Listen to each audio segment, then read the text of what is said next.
በዛሬው ቅዳሜኛ የቅዳሜ መዝናኛ መሰናዷችን ቁራሌው ስሜታችንን ነቃነቃ የሚያደርገው ነገር አዲስ አበባ ኢትዮጵያ እኛ ደግሞ እንደ ኢትዮጵያውያን በደንብ ትኩረት እየሳብን ያለነው አዲስ አበባ ውስጥ በለጡ የሚባል ሆቴል ነበር።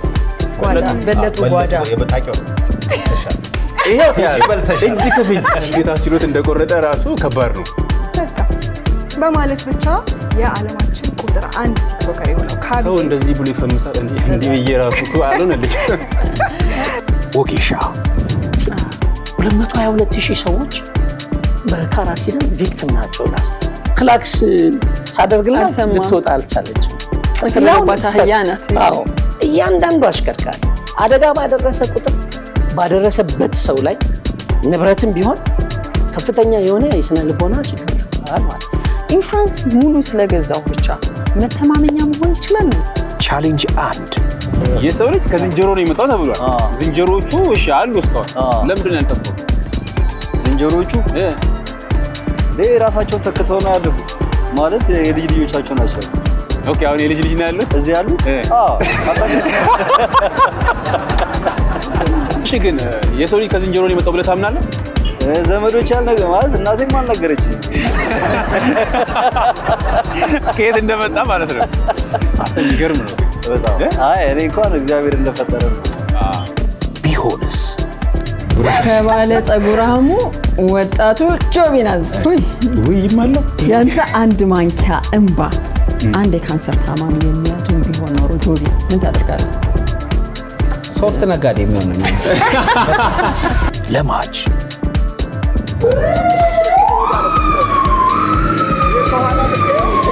በጣም ከባድ ነው ለእናንተ ስል ግን ይችን እኔ እንደ አንድ ኩባያ ውሃ ቆጥራት እያጠፋው ነው። እሳት ሲሉኝ እኮ እኔ ሲጋራ ማጥፋት መስሎኝ ነው ሮጬ የመጣው። አረ ሰማዩን ገፈት ጠላታችሁንም እሳታችሁንም አጠፋላችኋለሁ። እጅግ አዝናኝና አስተማሪ ፕሮግራሞች በቻናል 1 ብቻ። ትዕግስት በጋሻው፣ ሳምሶን ከበደ፣ ኢየሩሳሌም ነስሩ፣ ኢዮብ ገብሬ። ቅዳሜኛ ዘውትር ቅዳሜ በቻናል 1 ተጀመረ።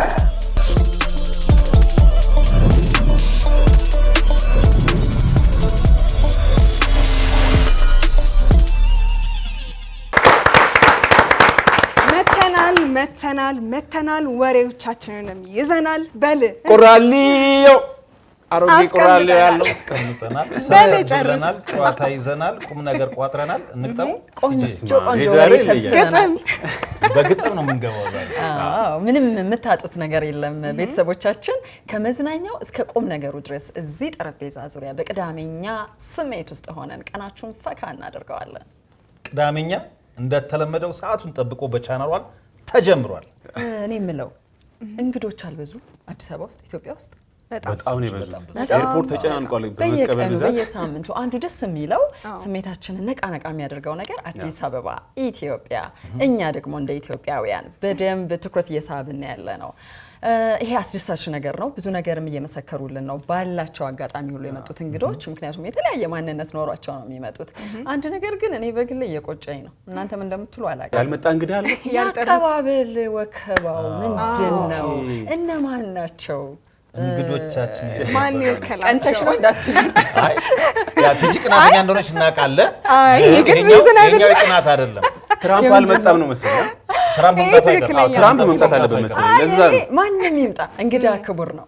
እንግዳ ደግሞ መከበር አለበት የሚለው እንደ አንድ ኢትዮጵያዊት ያደኩበት ነው። ምንድነው ቲጂ ታዘብሽው? ምንድነው ኤርፖርት ውስጥ ምን ተፈጠረ? ከዛ ደግሞ ምንድነው እኔ በምናምን አለው ፕሮቶኮል ደስ ይለኛል። ያ ፕሮቶኮል በምንም አይነት አውድ ውስጥ ይሆን መዝናኛ ዓለም ላይ ይሆን ስፖርት ይሆን በተለየ ምንድነው በማንኛውም ዘርፍ ፖለቲካ ዘርፍ ውስጥ ይሆን ብቻ ከአቀባበል ጀምሮ እነማን ናቸው ምንድነው ያወሩት እያንዳንዷ የአንድ ሰከንድ ወሬና ቆይታ አኳኋን ስለኛ ምን ትገልጻለች የሚለው ነገር ይከነከነኛል። በተለይ በዚህ ዘመን ሁሉ ነገር ቫይራል በሚሆንበት ዘመን እዚህ ጋር ምናደርጋ ስህተት ለዓለም መሄዱ አይቀርምና ሌሎች እንግዶች ደግሞ ኢትዮጵያ ውስጥ ምንሄድ እንደዚህ ነው የሚቀበሉን ብሎ ያስባሉ። ቲጂ ምናልባት በዚህ ሳምንት ኤርፖርት ላይ የተፈጠረውን ነገር ነው ማንሳት የፈለግሽው ሲገባኝ። ባካሪ ሳኛ መጥቷል አይደል? ደስ ይላል። ያው የቀድሞ እግር ኳስ ተጫዋች ነው። ብዙ አድናቂዎች አሉት። ያው አርሰናል ቢሸነፍም እግር ኳስ አፍቃሪ በጣም ደጋፊ ብዙ ህዝብም አለ። መምጣቱ እንግዲህ ማን ያመጣው ለምንድን ነው የመጣው የሚል ውዝግብ ውስጥ አንገባም። ደስ ይላል፣ ማንም ይምጣ ደስ ይላል፣ አንድ ቁም ነገር ይሰራል የሚል ተነሳሽነትም አለው ብዬ እጠብቃለሁ እንደ ጋባዥ አካል። ግን ቲክታከሮች ነበሩ አይደለ የተቀበሉት? ቲክታከሮች መሆናቸውም አይደለም ጥያቄ። ቲክታከሮች የሌሉበት ቦታ የለም። አሁን ላይ አንድ ግራ እየገባኝ ያለው ነገር እሱ ነው። ቦታ ላይ አሉ፣ አቀባበሉ ላይም አሉ፣ አሸኛኘቱ ላይም አሉ። ማን ነው ግን የሚሰይማቸው ሳሚ? ወይስ ራስ አገዝ ነው የሚባለው? ራስ አገዝ አገዛዝ ነው። ቦርድ ተቋቁሟል፣ የአቀባበል ቦርድ። በጣም ትክክለኛ ጥያቄ ነው። የመንግስት እንግዶች ሲመጡ መንግስት የሚያደራጀው የራሱ አቀባበል ፕሮቶኮል አለው፣ ምንም ጥያቄ የለውም። አንዳንድ እንግዶች ሲመጡ ግን መረጃውን ቶሎ የሚደርሳቸው ሰዎች አሉ። ቫይራል እንዲሆኑ ስለሚፈለግም ያመጧቸው ሰዎች ለነዛ ቲክቶከሮች መረጃ ይሰጣሉ። ግን የሆነ አገርን ወክለን እንደምንሄድ መርሳት የለብንም መሰለኝ። እኔንም ነው የወከሉኝ፣ ብዙሃኑን ነው የወከሉት። እዛ ጋር ምንድነው የተባባሉት? እንዴት ነው የሆኑት? ስሜታቸው፣ ጀስቸራቸው ራሱ ይሄ እንደ ሀገር ያለው ውክልና ፕሮቶኮል ያስፈልገዋል። ካስፈለገም ዳይሬክት መደረግ ቢኖርበት ቢያስባል። አሁን እንትና እኔ አላየሁትም። አይ ቲንክ በብሩክ ኒውስ ምናምን ነበር። አይ ቲንክ ከፊት ሲመራ የነበረው ንግግርም ነበር ቁጭ ብለው እና ቶሚ ፕላስ ፊትነስ። እኔ የማይገባኝ ቲክቶከሮች አባታቸውን ስም እየቀየሩ አሁን ብሩክ ኒውስ አባቱ ይሄ እኮ ትክክለኛ ጥያቄ ነው። አይ የምሬን እኮ። አዎ ትክክለኛ ጥያቄ። እሺ ብሩክ ኒውስ ሌላ ደግሞ በጣም የሚገርመኝ ሁሌ ቲጂ ብዬሽ አውቃለሁ ከዚህ ቀደምና ብዙ ቲክቶከሮች ዜና የሚወስዱት ከሜንስትሪሙ ነው እና ብሩክ ኒውስ ብሎ ራሱ እንደፈጠረው አድርጎ ያቀርባል። ያ ዜና ይሱ አይደለም፣ ሶርስ እንኳን አይናገሩም። ይሄ ፕላጃሪዝም ነው፣ ስርቆት ነው። ወይ ጉድ ሳሚዬ፣ አሁን እኮ እኛ ፕላጃሪዝም ነው ማለታችን መሰለኝ ወደ ኋላ እያስቀረን ያለው በዘመኑ አባባል። ልክ አይደለም። ግን ያው ከመቀበል ጋር ከተያያዘ እኔ ትንሽ አንሱብኛል ማለት የሆነ አሁን ከፕሮቶኮል ቅድም ስትሉ ሳኛ የሚያክል ተጫዋች በቃ በጣም አነሰብኝ። ለምን እንደሆነ ሳኛ ነው ሻኛ ነው ያልከው? ማነው ሳኛ ነው? ከሀገርኛ ጉዳይ ጋር ያገናኛል ሳሚ። ዛሬ ሻኛ ለምንድን ነው የመጣው?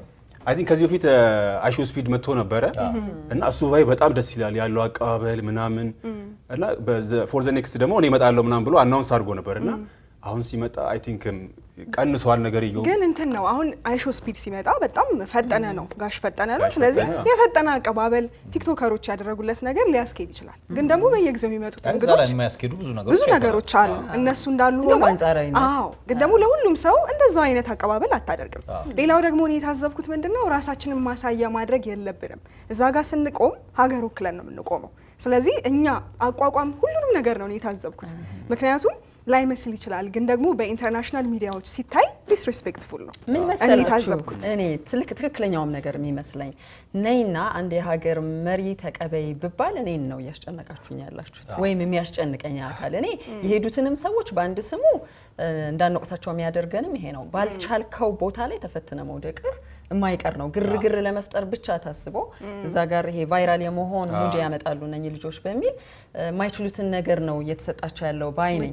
ባልቻሉት ነገር ውስጥ ትችቱም ቲፎዞም አድናቆቱም በሽ ይሆናል። ግን መጨረሻ ላይ እንግዶች ነገም ዛሬም ከነጎዲያም ይቀጥላሉ አይደል? መምጣት መሄድ እንዲሁ ነው ወይ የሚቀጥለው ባህል ሆኗል ወይ የሚለውን ብናስብበት መልካም ነው። ቤተሰቦቻችን ምን ይላሉ? እሱ እንዳለ ሆኖ እነዚህ ቲክቶከሮች እንግዳ በሚቀበሉበት ሰዓት መርሳት የሌለባቸው ቤዚክ ነገሮች አሉ። አገር ወክለው ነው የሚሄዱት። ኢትዮጵያኖች የሚታወቁበት የእንግዳ አቀባበል ስርዓት አለ። ቡና ፍልተን እንቀበላቸው እያልኩ አይደለም። ብሩክ ኒውስ የሚባለው ለምሳሌ 20 ሚሊዮን የአርሰናል ደጋፊ አለ ብሎ ሲናገር ሰምቼዋለሁ። በምን ጥናት ነው ይሄንን ነገር ያቀረበው?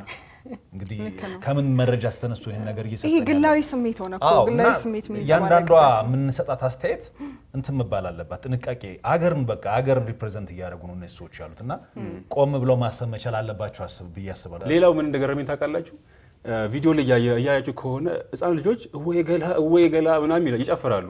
ይሄ ቡናና ጊዮርጊስ ሲጨፈር እሱን ያጨፈር ነው እንትን ያሉትና ማካሪ ሳኛ በዛ ሰዓት ግራ ተጋብቶ ነበር። ምን እያሉ ነው ማለት? ምን እያሉ የሚያስረዳውም ሰው አልነበረም። ሌላው ደግሞ ማስረዳት ላይ አሁን ሀገራችንን ለማየት የሚመጡ ሰዎች ፕሮፐር የሆነ በደንብ እውቀት ያለው ማስረዳት የሚችል ታሪካችንን መናገር የሚችል ሰው አብሮት ሊኖር ይገባል። ስለዚህ ይሄን የሚመራ የሆነ አንድ አካል ያስፈልጋል የሚለውን እንድናስብ ጭምር ነው። ወሬው ቆም አድርገናል ነው አሳይመንት የቁራሌው አንዱ ኃላፊነትም ይሄ ስለሆነ እንግዶቻችንን በእንግዳ አቀባበል ጉዳይ ላይ ያየነውን ክፍተት በማንሳት ጀምረናል። ቁራሌው ይቀጥላል።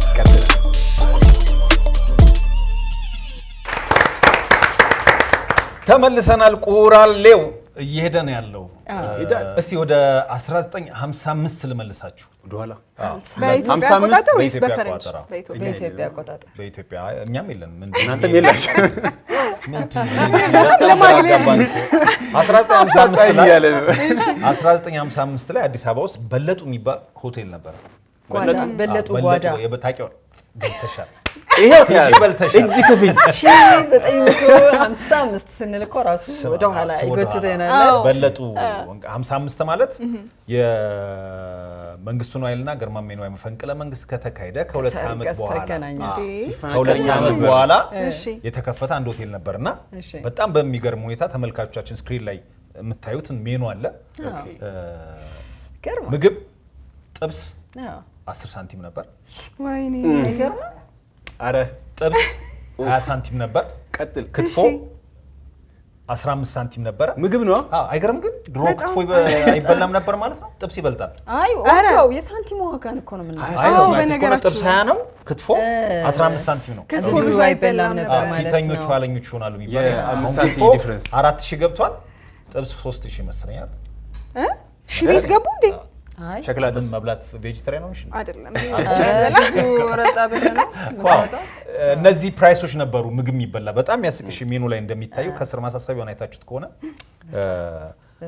ቡና፣ ሻይ፣ እንጀራ በነፃ ነው። ያልጠገበ ሰው ካለም ይጨመራል። እንመለስ ይቻላል። በጣም በጎ ዘመን እንደነበረ እና ይሄ ስግብግብነት የምንለው ነገር አለመኖሩ ያሳየ ጊዜ ነበር። እንጀራ ጭማሪ እኮ በቅርብ ጊዜ ነው የመጣው ኢትዮጵያ ውስጥ። እንጀራ እቺ ኤክስትራ የምትለው ቃል ከመጣች በኋላ ሁሉ ነገር ኤክስትራ ሆነ። ለጨውም ኤክስትራ ነው፣ ለውሃም ኤክስትራ ነው። ውሃ ስትል የታሸገ ነው፣ እንጀራ ስትል ኤክስትራ ነው። አሁን ማንሳት የፈለኩት ግን ስለሜኑ አይደለም። እሺ አስተውላችሁ ከሆነ ብዙ ሬስቶራንቶችና ምግብ ቤቶች ዋጋ ጭማሪ ያደርጋሉ በየጊዜ። ያው ከግብአት መናር ጋር ከኑሮ ውድነቱ ጋር በተያያዘ ልንቀበለው የምንችለው ነገር ነው፣ የማይጨምር ነገር የለም። ጥያቄው ግን ዋጋ ሲጨምር አብሮ የሚቀርብልን ፖርሽን የሚያንስበት ሪዝን ግልጽ አይደለም። በጣም ብሶ በዚህ የተማረረ እኔ ደግሞ ዱለት እቺ መታከለ ዱለት አሁን አንድ ጉርሻ ዱለት ፓራሴታም ባላ እንዴ በቃ አላየውም ነው። ምናልባት ቀጣይ ደግሞ እንደዚህ አይተም ብቻ ለመሄድ የሚያስከፍሉን ይመስለኛል። ቲጂ አስተውለሻል? በጣም በተለይ እነዚህ የመንግስት ሰራተኞች ወጥተው የሚበሉባቸው ሬስቶራንቶች ምናምኖች አሉ። ፓስታ ስትል በገፍ የሆነ ነገር ከቀረበ ብዙ ጊዜ ምን እላለሁ፣ ጤነኛ ምግብ ነው ማለት ሁሉ ጀመርኩ። ለምን አይምሮዬ በጣም ትንሽዬ ምግብ ትልቅ ብር የሚከፈልባቸው ቦታዎች ላይ ሄዷል። ዙሪያ ገባውን ስታዩም እንደዛ ነው። ግን ደግሞ በአንጻራዊነት ትንሹ ምግብ ሆኖ ንጹህ ነው ወይ ጤናማ ነው ወይ የሚል ደግሞ ሌላ በጣም አስጊ ነገር ደግሞ መጥቷል። ሌላ ጉዳይ መጥቷል። ፖርሽኑ እንዲበዛ የሚደረጉ ሌሎች ፌክ ነገሮችም አሉ። እኔ በውድ ዋጋም ትንሿ ምግብ ቀርባለን ጥራትና ጤንነት ያለው ነገር ነው ወይ የቀረበ ያለው የሚለው ሌላ ጉዳይ እየሆነብን ነው። በጣም አሳሳቢ ሆኖ በከተማ ደረጃ አንድ ጉዳይ ሰሞኑን አይታችሁታል ብዬ አስባለሁ። የታወቀ ምግብ አብሳይ ቦታ ነው፣ ደግሞ ፈጣን ምግብ የሚሰራ ተቋም ነው። የተለያዩ ቦታዎች ላይ አዲስ አበባ ውስጥ ብራንቾችም አሉት። ግን አንዱ ቂርቆስ ክፍለ ከተማ ወደ ቡልጋሪያ ማዞሪያ አካባቢ ተብሎ የአዲስ አበባ ምግብና መድኃኒት ቁጥጥር ባለስልጣን ይፋ ባደረገው ሁኔታ ድንገት ሬስቶራንቱ ኪችኑ ሲፈተሽ ያልተገቡ ነገሮች ናቸው የተገኙት። የዶሮ ምግብ እንደሆነ ይፋ ተደርጓል። ዶሮ ደግሞ በአይነቱ የተለየ ጥንቃቄ የሚያስፈልገው ነው። ለመመረዝ ቅርብ የሆነ ምግብ ነው። በጆንያ ተጠቅልሎ ተከምሮ መሬት ላይ ይታያል። ቪዲዮና ፎቶግራፉ ሲወጣ በባለስልጣን መስሪያ ቤቱ። ከዛ ውጪ የኪችኑ ሙያተኞች ዩኒፎርም የላቸውም። የጤና ምርመራም ይፋ በሆነ መንገድ ሰርቲፋይ ሆነው እጃቸው ላይ አልተገኘም። የንጽህና ጉዳይ፣ የፍሪጁ መዛግና መቆሸሽ፣ በቃ መስፈርቶቹ ይፋ ሲደረጉ በባለስልጣን መስሪያ ቤቱ ብዙ ሰዎች ራሳቸውን ነው ያዩት። ብዙ በልቻለሁ ተጠቅሜያለሁ። ከዛ በኋላ ሀሳብ ውስጥ ይገባሉ። በቃ ህመም ነው የሚሰማቸው ወዲያው። እኔ አንድ ጥያቄ አለኝ እንደ ግለሰብ የማነሳው ጥያቄ ብዙ ጥቅም ላይ ከዋለ በኋላና ብዙ ደንበኛ ካፈራ በኋላ የሚመጣው ሪፖርት ይጠብቀናል ወይ? እሱም አልዘገየም። በእርግጥ እንደ ቁጥጥር ስናየው አይ መደረብም አለብን ጋር እንትኖቹም ተቋማቶቹም የት ነበሩ እስከዛሬ የሚያስነሳው። ምክንያቱም አሁን እንበልና 5 ዓመት ሙሉ ሰርቶ ከሆነ ይሄንን ቢዝነስ 5 ዓመት ሙሉ እርግጠኛ ያልሆነ ነገር ነው ወይ ስንቀበል በዚህ መንገድ አሁን ባየነው መንገድ ነበር ወይ ሲያቀርብልን የነበረው? ማን ነው ተጠያቂ የሚሆነው ለጤና መታወክ? ቋሚም ጊዜውም የሆነ የጤና መታወክ ያለው የማህበረሰብ ክፍል ደግሞ ብዙ እንደሆነ ይታወቃል። ስለዚህ እሱ በጣም አሳሳቢ ነገር ነው። እንደ ደንበኛና ውጪ እንደሚጠቀም በላተኛ ደግሞ ብዙ ነገሮችን መፈተሽና መጠንቀቅ አስፈላጊ ነው የሚለውን ያሳያል። ግን እንደ ባለሙያ እነሱ ምግብ አዘጋጆቹ ጥንቃቄ ካላደረጉ በስተቀር ደንበኛው በየትኛውም መንገድ የመለየት አቅሙ አይኖረውም እንደዚህ አይነት ይፋዊ እስካልወጡ ድረስ እና የምግብ ባለሙያዎች ደንበኞችን ለመያዝ ብቻ ሳይሆን ደንበኞችን ለማቆየት የሚሆን ጤናቸውን ጤና እንዲጠብቁ በደንብ ጤናማ ቢዝነስ እንዲሆን ጤናማ እንትን ግን አይመስላችሁ? ምን ያው ከቲክቶክ አልወጣም። አሁን ብዙ ጊዜ ምን ይገጥመናል? በጣም ትንሽ የቤት ትንሽ ከስተመር ያላት ቤት የሆነ ቲክቶከር ይከፍሉና በቃ ቤቱ ይጥለቀለቃል እና ብዙ ሰው ደግሞ ቲክቶክ ላይ ስላየው ብቻ እዛ ቤት ሄዶ ማስታወቂያውን ልደግፍ ይችላል። ግን ቤቱ ከሚችለው በላይ በወረፋና በግፊያ ይበላል። የአንድ ሳምንት ወረት ነው አውቃለሁ። እዛ ቦታ ይመጣልና ብዙ ጊዜ እንደዚህ አይነት ነገር ሲገጥማቸው ድርጅቶች መጀመሪያ ላይ ያቀርቡት ከነበረው የጥራት ሌቭል ይጓደላሉ። ገንዘብ ለመሰብሰብና ከስተመር ለመሸኘት ብቻ ተብሎ ኤክሰስ የሆነ ነገር ስቶራቸው ውስጥ ያስቀምጣሉ። ባልቻሉት ነገር ነው አይመጣው እኮ ደንበኛ ይሄንን ነገር ያጓጓሻል። ገባሽ? ገንዘብ አረ ቤክሪ ያለ ቢዝነሱን መስራት ምናምን ትፍል ያጓጓሻል። ጎን ለጎን ግን የዚህ አይነት ችግር ያለባቸው ቤቶች ኪችናቸው ከሽንት ቤት አጠገብ የሆነ የሚሰሩበት የሰራተኞቻቸው የግል ንጽህና የጤና ምርመራ በየ6 ወር መደረግ አለበት ይላል። የጤና ምርመራ የማያረጉ ሰራተኞች ያሏቸው ንጹህ ልብስ ለብሰው የማያገቡ ኪችን ላይ ሻሽ የማያረጉ ጓንት የማያረጉ ያደረ ምግብ የሚያቀርቡ ፍሪጅ ውስጥ የበሰበሰ ስጋ ከትፈው የሚያቀርቡ የምግብ ሰንሰለቱም ከየት ተነስቶ የት ጋር የሚለውን አናውቀውምና ይሄንን መንግስት አሁን የጀመረውን በደንብ አጠናክሮ መቀጠል አለበት። ነጋዴዎች እኛ ባናያችሁ የምግብና መጠጥ ቁጥጥር ባለስልጣን ያያችኋል። እሱን ካላያችሁ ደግሞ እግዚአብሔር ያያችኋል፣ ፈጣሪ ያያችኋልና እንደው ባካችሁ የወገናችሁን ጤና እየጠበቃችሁ ገንዘብ ብቻውን ብትሰበስቡት ጥሩ አይደለም። ብዙ ህፃናቶች ያን ምግብ ይመገቡታል። ቴካዊ አድርጋችሁ የምትሰጣቸው ምግብ አባት ገዝቶ ለልጁ ይዞ ይሄዳል። እናንተም ልጅ ያላችሁ ስለዚህ ቤታችሁ ውስጥ ያለውን ነገር እባካችሁ በተቻለ መጠን ጥንቃቄ ብናደርግ የቁራሌው መልእክታችን ነው።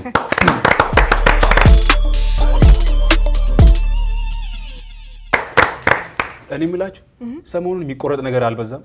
እንዴት ነው አልሰማችሁም? ከመቆረጥ ጋር የተያያዘ ነገሮች ምንድነው? ስጥሬና ተወደደ። እሱም አሁን ሌሎች ነገሮች ተጀመሩ። ቲማቲም ኢትዮጵያ ውስጥ ግን ሰሞኑን ለየት ያለ ነገር የተቆረጠው በጣም አነጋጋሪ ሆነ። ተስፋ ቢሆን ጥሩ አይደል እንዴ? አይ የመጓጓት ነገር እኮ አይደለም። ምን ሆነ መሰላችሁ? አንድ ኢትዮጵያዊ ወጣት ነው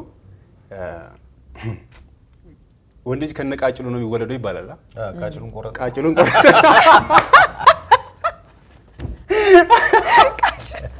ወይኔ እሺ። እና እንዴት አስችሎት እንደቆረጠ ራሱ ከባድ ነው። አሁን ሰሞኑን መነጋገሪያ ነበረ። ሆስፒታል ሄዶ የሚገርማችሁ ነገር ተመልሶ ተጠግኖለታል። ራሱ ቆረጠው። ግን ለምን ታሰበሽ? ለምን ቆረጠ የሚለው ነው።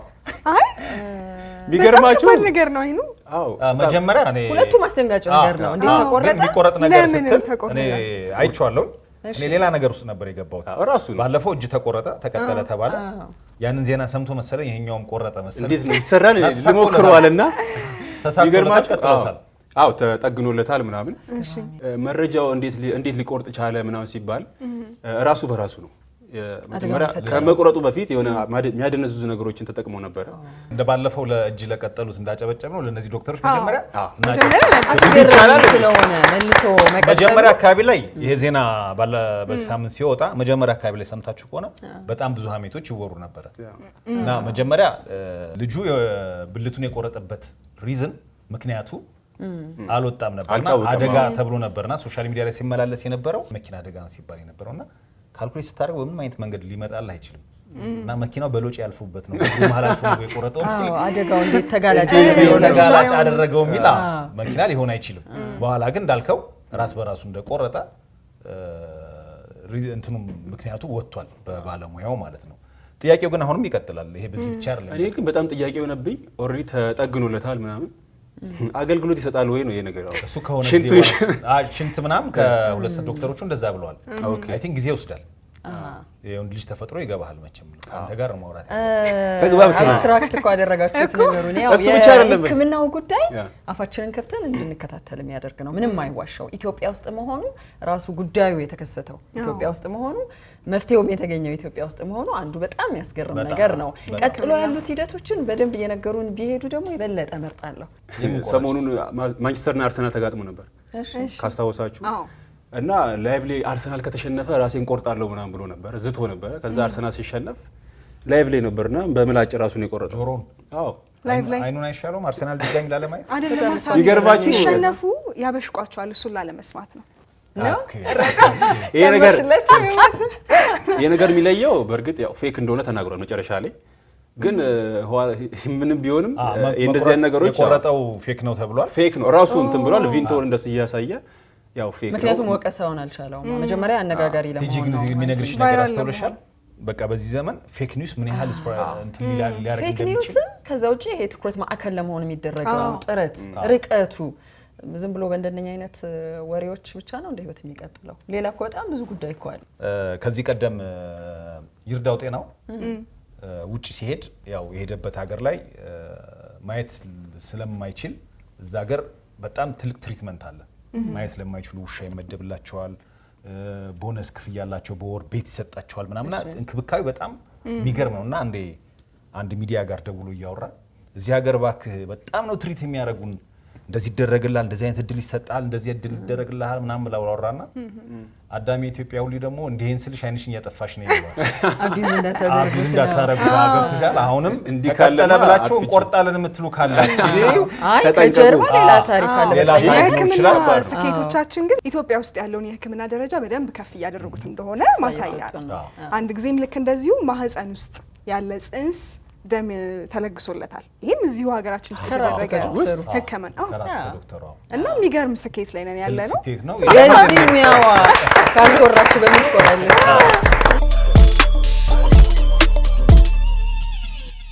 ምን ነው ያያችሁኝ ቀጣይ መረጃ እሱ ሀገር ነው ያለው ዶሚኒ ገብ ኦኬ እሺ ስለማን ያወራው ነው ስለ ካቢሌ እሺ ቲክቶክ ላይ እንግዲህ ምንም አይነት ድምጽ ሳያወጣ በቃ በማለት ብቻ የዓለማችን ቁጥር 1 ቲክቶከር የሆነው ካቢሌ ሰው እንደዚህ ብሎ ይፈምሳል እንዲህ ብዬ ራሱ እኮ አልሆነልኝ ካቢሌም እንግዲህ ከ150 ሚሊዮን በላይ ተከታዮች ያሉት የዓለማችን ቁጥር 1 ቲክቶከር ነው ታዲያ ይህ ቲክቶከር ኮንተንት ክሬሽን ይበቃኛል አሁን ደግሞ እስኪ ኢንተርፕረነር ሆኜ ልሞክረው በማለት ሆንግ ኮንግ ውስጥ ለሚገኝ ትልቅ ሪች ስፓርክል ሆልዲንግ ለተባለ ካምፓኒ አካውንቱን ለ3 አመታት ሰጥቷል በስንት አትሉኝ እሺ አከራይቶት ነው ኦኬ በኮንትራት ለ3 አመት የሚቆይ ኮንትራት ነው ኦልሞስት ወደ $1 ቢሊዮን ይጠጋል ዲላቸው ካቢሌም ይሄንን በሚሊዮን አስበው ካቢሌምና ሌሎች ቲሞቹ ታዲያ በአጠቃላይ እስከ $75 ሚሊዮን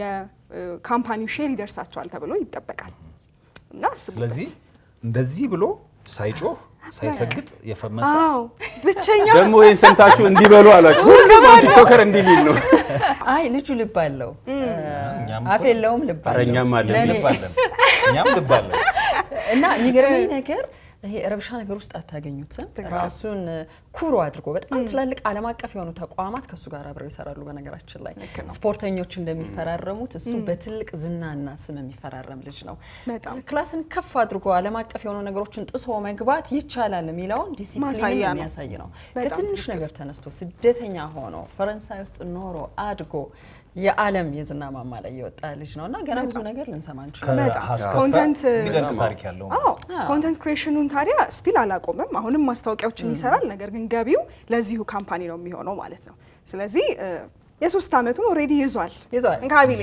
አሁን እንዲህ አይደለም የሚለው በቃ እንዲህ ነው ለ3 አመት ይገርማችሁ ግን ይሄ ፈጠራው በጣም ሁሌ ይደነቅበታልና ማንንም ሰው ጠብቆት ማያውቀው ነገር ሰው እንደዚህ ብሎ እንዴት ኮንተንት ሊሆን ይችላል እንደዚህ ያው እንትን በቲያትር ማይ የሚባል ነገር አለ በነገራችን ላይ ይሄ በጣም ብዙ ነገር ይገልጻል እንዴ በጣም በዚህ እንትን ውስጥ አንተ አስተያየት ስጥበት እኮ ነው ቀላል ነው አይነት ነገር ነው በቃ አልገባኝም ነው ገብቶኛልም ነው ምን ታስባለህ ነው ብዙ መልእክት በጣም ሲምፕል እና ፈኒ ነበር ሰዎች ጋር በደንብ እንዲደርስ የሚያደርገው እሱ ነው ያን ያህል አልተጋጋጠም ወይም የአንድ ጊዜ ቫይራልነትን ፈልጎ አይደለም በደንብ በፕሮሰስ ያደገ አመታት አልተጋጋጠም ነው አልሰገጠም እሱን ቀላል ማለት እኮ ነው ለማንኛውም በጣም እኛ ሀገርም ቲክቶከሮች ከዚህ መማር አለባቸው አሁን ቀጣይ ደግሞ ድርጅቶች አካውንታችሁን እንግዛችሁ ማለት ይጀምራሉ እኛ ጋር ማሳያ ነው ይሄ ማለት ሊሆን ይችላል ምን ይሻለናል እንጀምር እንዴ ሳሚ ምን ይሻለናል ስንት ፎሎወር አለሽ አንቺ እኔ ድል ስለሰጠኝ አመሰግናለሁ። 31,000 ላይ ላቅመ ሽያጭ አለ። ወይ ገና የለም። ጉዳያችንን እንሂድ። ጥራት ያላችሁ ነው።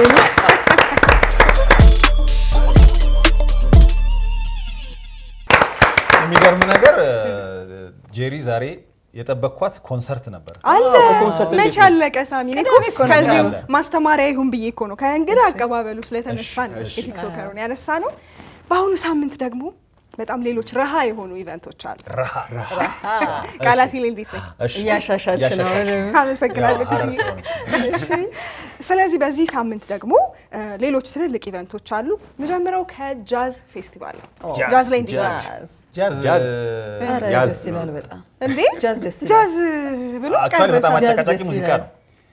ባይዚያቸው ገፋ ያሉ ሰዎች ናቸው ጃዝን በደንብ አንደርስታንድ የሚያደርጉት የሚሉ አሉ። የሚሉ እኮ ነው። እኔ ግን ሀሳብ እኮ አይደለም የሚሉ አሉ ነው ያልኩት።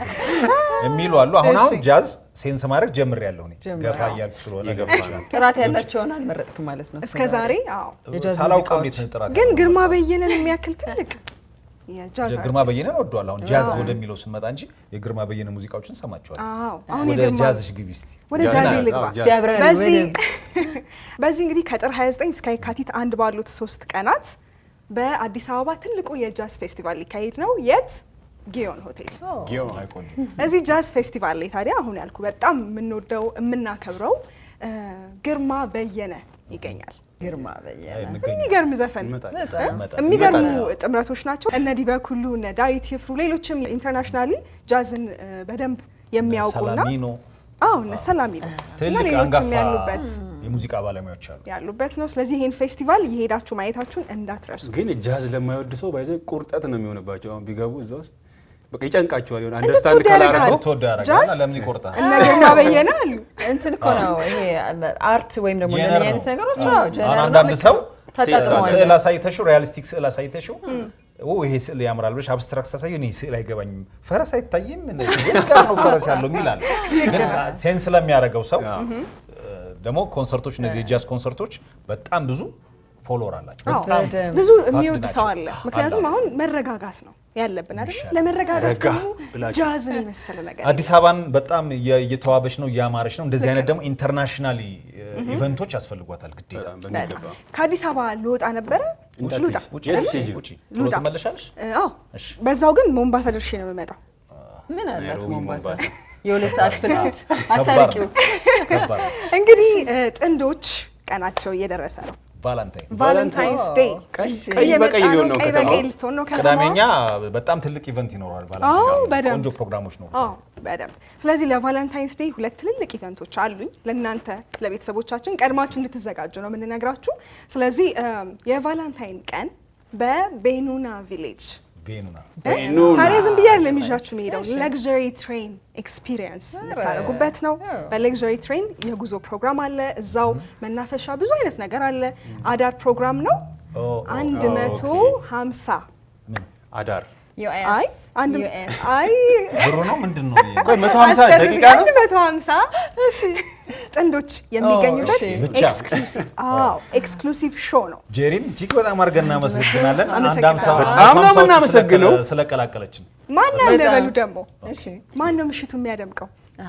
ራሳቸው ካፕሎች ነው። እነሱም እንዳሉ ሆነ። አይ አይደለም፣ ሄደ በቃ ሳም ሄደ እንዴ? አዎ፣ ሲመጣም አንቺ ነሽ የነገርሽኝ፣ ሲሄድም አንቺ ነሽ የነገርሽኝ። እሺ እንዴ። እሺ። ስለዚህ ዳዊት ጽጌ ኦኬ አልበሙን እንግዲህ ያንን ተወዳጅ አልበሙን በዛች ምሽት ይሆናል። በነገራችን ላይ ሁሌ በየዓመቱ ቫለንታይን ዴይ ሲመጣ የሚመረጡ አልበሞች አሉ። የሚካኤል በላይነህ፣ ትክክል፣ ሚኪ ለማ ፍቅር ብቻ የሚሉ ልስልስ ያሉ ብቻን ስትሆን ራሱ አጋር የሚያምር የፍቅር ትዝታን የሚያመጡ በጣም ዘፋኞች አሉና አሁን ዳዊት ጽጌ እዛ ካታጎሪ ውስጥ ገብቷል። ልክ ነው። ሲንግሎች ያው ቢገኙ ያን ያህል ተቀባይነት እናንተ ሲንግሎች እንሄዳለን፣ ሲንግሎች እንሄዳለን። ቫለንታይን ዴይ ለካፕሎች ብቻ ነው። አዎ፣ ምን እናደርጋለን? አሁን ሲንግል ለሆኑ ፓኬጅ የለም እዛው? አይ የለም። ኔክስት ታይም እናስብበት። ሀሳቡ እንደዛ ነው የሚመስለው። ለማንኛውም ይህ ኤክስክሉሲቭ ሾው ዳዊት ጽጌ የሚኖርበታል። በቅዳሜ ኢቨንትስ የተዘጋጀ ነው። ስለዚህ ሄዳችሁ መዝናናት ትችላላችሁ። አሁን አንዴ ወደ ሞምባሳ 200 ምናምን ሺህ ነው ዋጋው። 200 ምናምን ለቫለንታይን ነው አዳር ነው ግን ኤክስክሉሲቭ ነው። ትራንስፖርቴሽን አለ ይከፈላል ወርዝ ያደርጋል ፍቅር ነው በዛ ላይ እስቲ በአመት አንዴ ይቺን ክፈሉና ሂዱ እሺ ወደ ሞምባሳ ልውሰዳችሁ ሞምባሳ ደግሞ እንዲሁ በተያያዘ በዚህ በቫለንታይን ወቅት በቫለንታይን ዋዜማና ከቀኑ በኋላ ያለው ምንድነው የሚባለው ማግስት ቫለንታይን ቀን ዋዜማውና ማግስቱ ሶስቱ ቀን ሞምባሳ ላይ ፌብሩዋሪ 13 14 15 ማለት ነው ትልቅ ኢቨንት ይዘጋጃል እዚህ ትልቅ ኢቨንት ላይ የሙዚቃው ንጉስ ስለማን ነው ማወራው ቴዲ አፍሮ አዲስ በጣም ተስፋ የተጣለበት ኮከብ ልለው እችላለሁ ሮቤል ሚደቅሳ እንዲሁም ደግሞ ቆንጆ አልበም ነው ያወጣው በጣም ኤደን አይሸሹም እነዚህን ሶስት አርቲስቶች ያጣመረ ከተወዳጁ ቴዲ አፍሮ ጋር ትልቅ ኮንሰርት ይዘጋጃል ሞምባሳ የባህር ዳርቻ ላይ ደስ የሚል ማሰብ ነው የሚገርም ፍቅር ጊዜና ትዝታ ማሳለፍ ይቻላል ስለዚህ ሁለቱ ቦታዎች አሉ ከከተማ ለመውጣትም ቤኖና ቪሌጅ አለ ከሀገር ደግሞ ወጣ ማለት ከፈለጋችሁ ሞምባሳ መሄድ ትችላላችሁ ቅዳሜ ቀን ደግሞ ከመጣችሁ ቅዳሜኛ ላይ ድምቅ ብሎ ቫለንታይን ዴይ ይከበራል ትክክል አራቱም ቦታ መሄድ ይችላሉ ማለት ነው እዛም ሆኖ ማየት ይችላሉ ከኛ ጋር መቆየት ይችላሉ ቅዳሜኛ የትኛውን ቦታ አለ ሁሉም ቦታ ላይ እዩን ተከታተሉ